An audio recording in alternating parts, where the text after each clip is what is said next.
Hey guys, today we're going to be making blueberry overnight oats. Yummy! First, order your ingredients from any feast.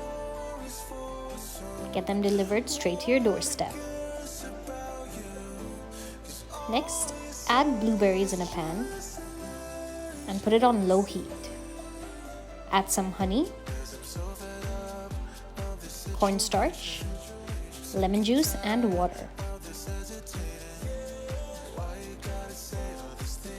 Now we're going to mix everything and let it simmer for 5 to 10 minutes. We need the blueberries to be softened.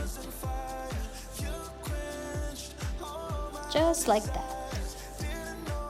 And now take a bowl, add the yogurt, add some milk, honey, vanilla essence, a little bit of cinnamon, and a little pinch of salt. Whisk everything together well. And now it's time to fold in your rolled oats.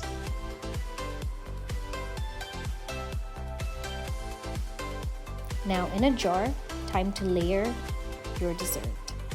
Did I say dessert? I meant breakfast.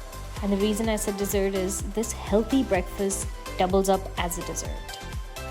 You won't believe how good it tastes. Leave this in the fridge overnight and eat the next morning.